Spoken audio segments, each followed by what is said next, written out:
You're listening to the HR Mixtape, your podcast with the perfect mix of practical advice, thought-provoking interviews, and stories that just hit different so that work doesn't have to feel, well, like work. Now, your host, Shari Simpson. Joining me today is Alex Seiler, founder and chief people officer of Alex Seiler LLC. With nearly 20 years of global experience building people strategies, Alex is known for shaping workplaces where culture and performance thrive side by side.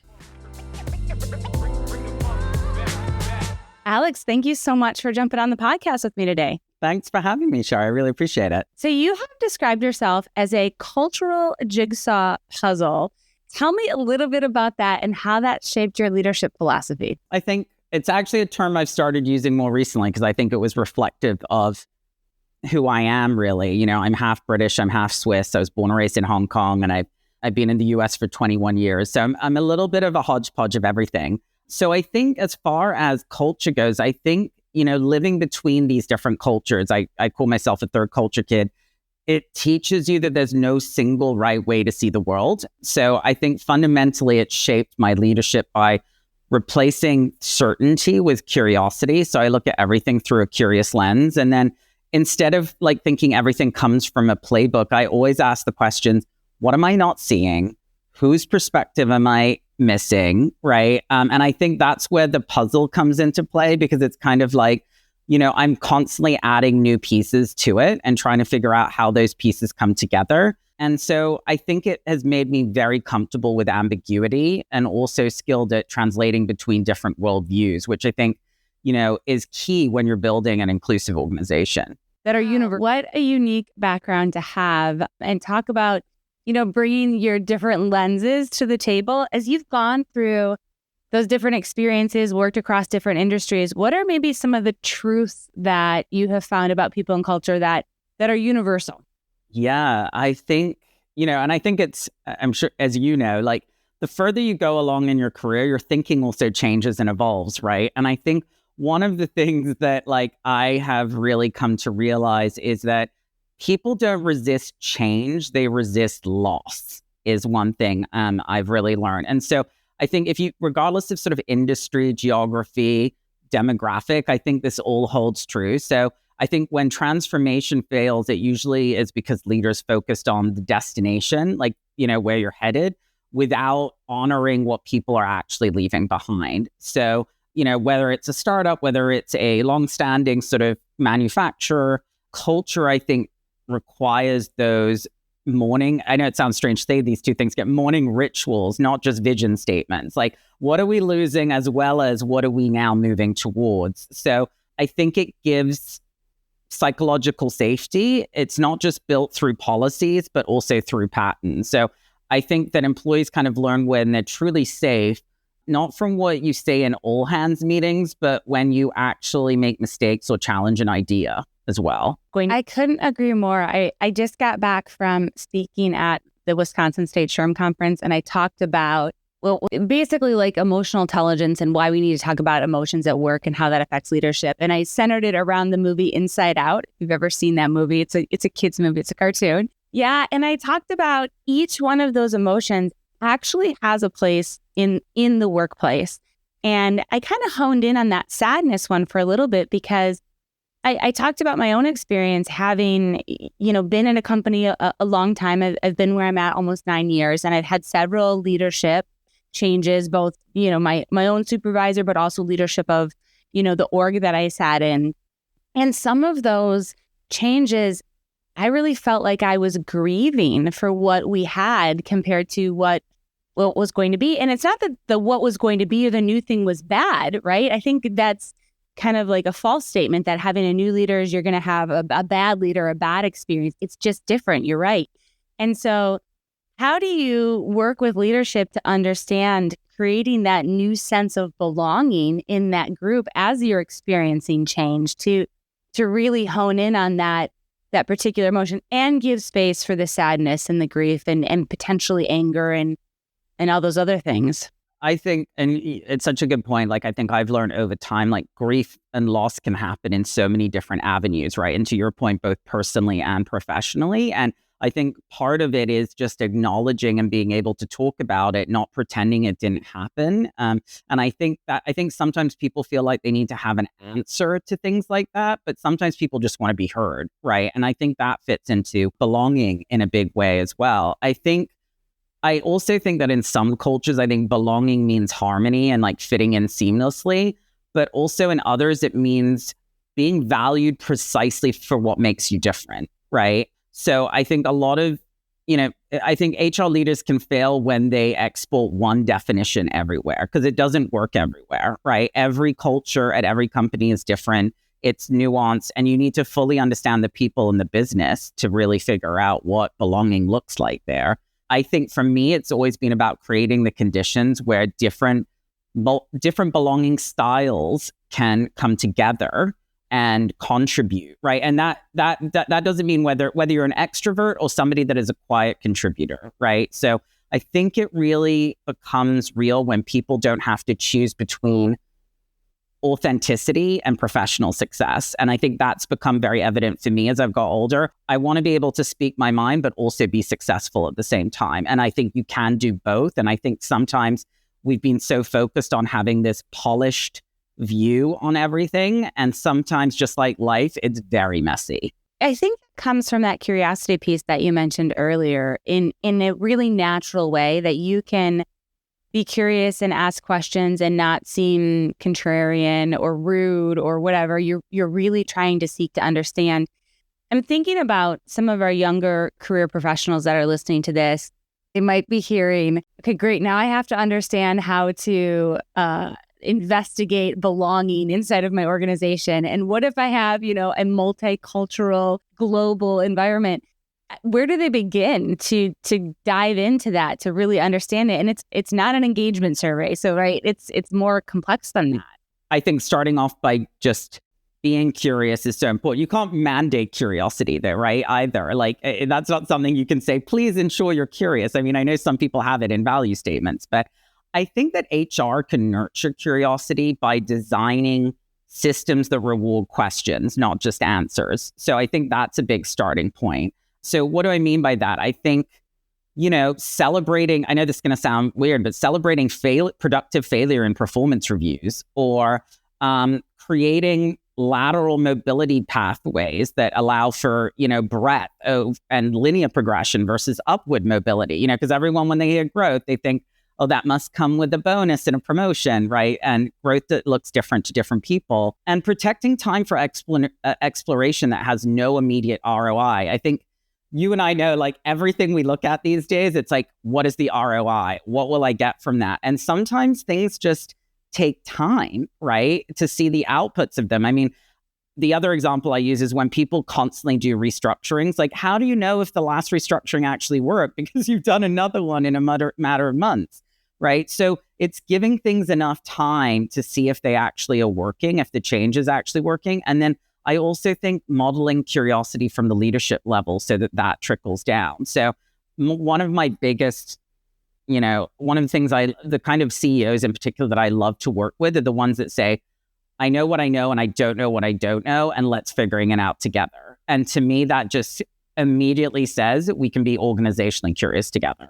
Well, and that time and space to be curious and think, it's a concept that we use in our personal lives, in our interpersonal relationships. We're not making these, ROI decisions, we're thinking about the impact, right? And we're trying to understand the relationships, and we ask curious questions to, our significant others and the people we love around us. And we remind ourselves that we tell ourselves stories, right? We make up things in our head that when we don't have all the information. We also do that in the workplace, but we have this different expectation on the execution of that. And so I think it leads to, as HR is sitting in this space now where they're really strategic powerhouses compared to these, tactical admins that they used to be looked at, they balance that structure of business impact, ROI, but really bringing the humanity back to the relationships and the work that we do. Yeah, it's a hard one, right? I'm not going to lie. I'm not going to be like, yes, you'll just figure it out tomorrow. I think, first of all, I think that sometimes what gets lost, to be fair, is that, like, HR strategies should recognize that structure is humanity, first of all. Like, people appreciate clear processes. They appreciate transparent criteria. They appreciate consistent frameworks. And those aren't the opposite of human-centered work. They're actually what allows somebody to show up fully in the work that they do, right? I think, listen, the term ambiguity, I've been so used to, companies throw out, like, you're going to be living in an ambiguous environment. I can do it. We can all do it. But I think it also favors the privilege that can do that. So structure creates more equity. And I think the balance comes in building systems that are flexible enough to accommodate individual circumstances while maintaining that sense of fairness. I always kind of think of it like, the example I always use is like, it's kind of random, but like jazz, you need the musical structure to enable that sort of improvisation, but rigid adherence to the sheet music kills the soul of the performance, right? So it's kind of like, you've got to think about that when we think about structure and humanity in the workplace as well. And I think as far as what you were saying about, culture and ROI, I think we need to stop trying to put a dollar figure on culture and start tracking the cost of its absence. I think that's like, what is getting in the way of doing that, right? And basically, the things that I would mention are track what I call organizational drag, the bureaucracy, the politics, the fear that slow everything down, because that's what makes things so much harder. I couldn't agree more.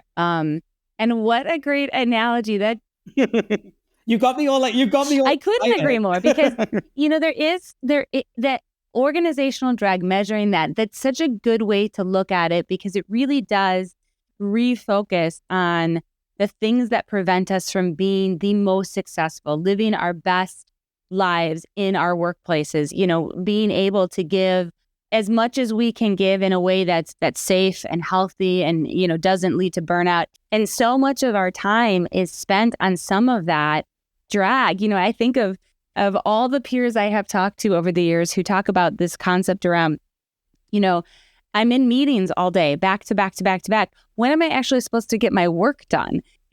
And we've created that environment, that expectation that's what good or success looks like.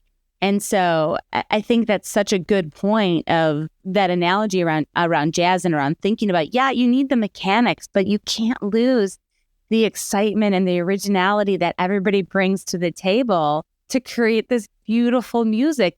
So keep using that. That's wonderful. Hopefully our audience is writing that down and putting that on the board. So I love that. I want to talk a little bit about talent development. You did talk about, thinking about talent development from a broader perspective, not just climbing the ladder. And we've been talking about this for years now, that there's definitely a shift happening on how we think about talent.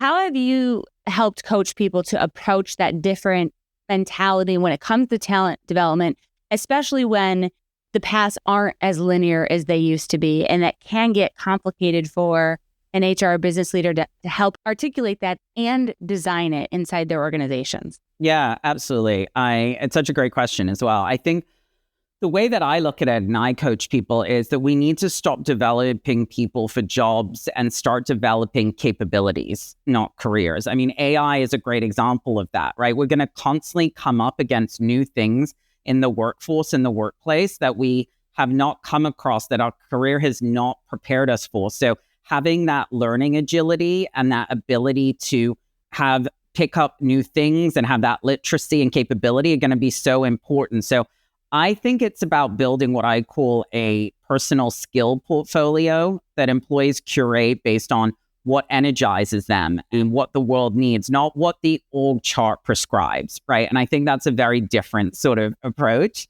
So the way I look at it is, in the past, we've always talked about career ladders. Now I like to think of it as career lattices. So multiple pathways, right? So it could be diagonal moves. It could be temporary assignments. It could be even moving backwards to build new muscles and then try something new. So what I'd like to really see is that the development conversation shift from where do you want to be in 5 years, which, everyone has asked it in an interview since the dawn of time, to what do you want to be able to do that you can't do now? And what problems do you want to be equipped to solve? I think those are the questions that I've started feeding into any interviews that I do as well. Wow, what great questions. Wow. I want to switch gears just a little bit and talk about you personally, because you've had such an amazing experience, worked for different organizations. What made you decide in your career, hey, it's time for me to do my own thing? Yeah, can imagine. I get that question a fair bit these days since I've been doing fractional work and consulting. I'll be honest, it was a couple of things. It was, first of all, it was very opportunistic, right? So when I was at the end of 2023, I was coming off a sabbatical for personal reasons. And I advised 4 startups in the HR tech space. And one of them knew I was coming back from a sabbatical and said, hey, we're starting to scale and grow the business. Would you be open to helping us do that as a fractional CPO? And I'm like, well, timing is everything. So sure. And then additionally, right, the market wasn't great. So I was like, and I'd always been kind of interested in being my own boss and testing that out and pushing my limits as far as like, what's it like to be a business owner, right? And so I think all of those things sort of came together at the same time. And so it was a multitude of those different factors that led me to doing it. And I'm so glad I have, because I've now seen I've seen different sides of what it means to work in HR, whether it's for a company or for various clients, right?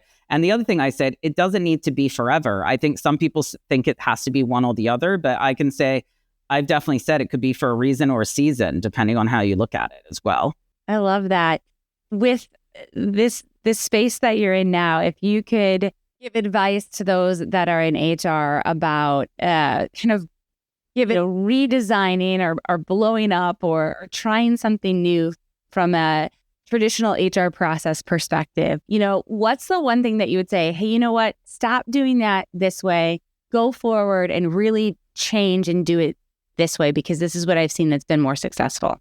So there's a couple of things I would say to that. So I would say, well, first of all, I can tell you one of my biggest pet peeves, and sadly it's still happening, is the term culture fit. It's one of the most damaging concepts in HR from my perspective. So it's like gatekeeping dressed up as discernment, right? I'm like, we're not looking for somebody to conform. That goes against belonging. And we're looking for people to sort of add to a culture. So I want organizations to use the culture add or culture contribution. People who can essentially honor your existing values, but also expand on them, right? So I think HR needs to do a better job of challenging the idea that culture is something to preserve versus it's also something to add and to expand to. So I think, like anything, healthy cultures evolve through, I think, constructive friction, or as I like to say, healthy tension, not comfortable consensus, right? So I always say,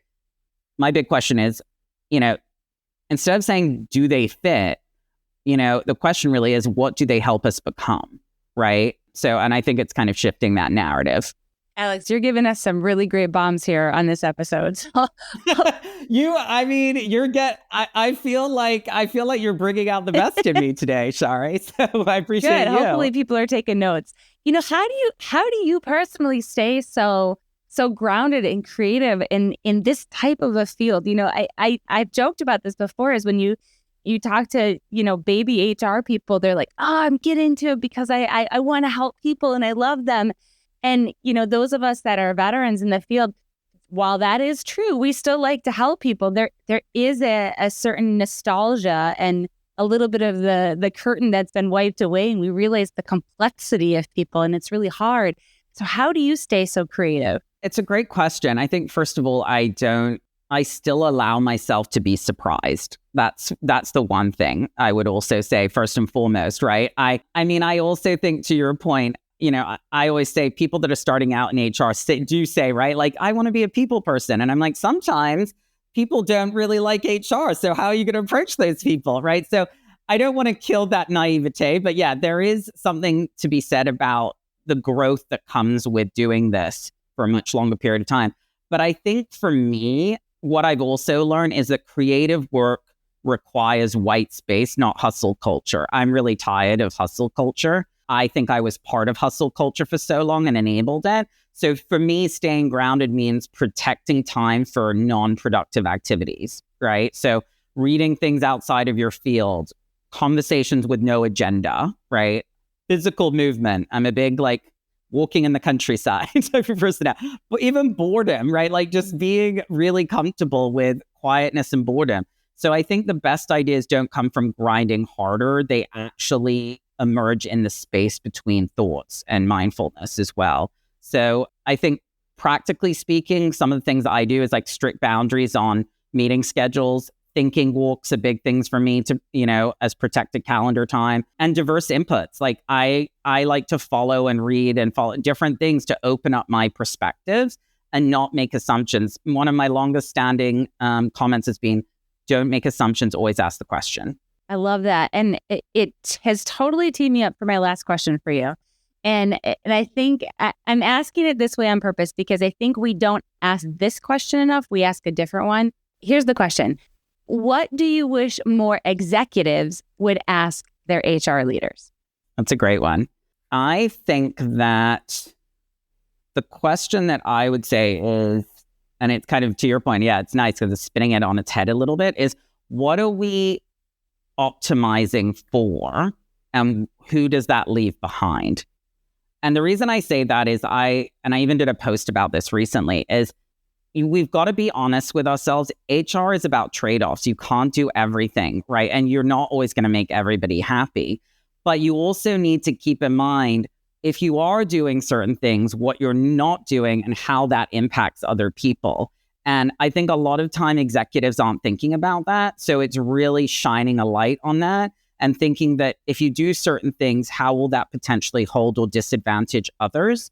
And I think sort of really explicitly calling those out and inviting those conversations in. And then I think it really starts transforming HR into more of a strategic partner because you're building truly equitable and innovative workplaces as well. Well, Alex, this was such a good conversation. Hopefully our audience got a ton out of it. I got a ton out of it. I'm going to go back and re-listen and write some notes of my own. So thank you for sitting down and chatting with me today. Thank you for having me. I really appreciate it. I've enjoyed it as well. I hope you enjoyed today's episode. You can find show notes and links at thehrmixtape.com. Come back often and please subscribe, rate, and review.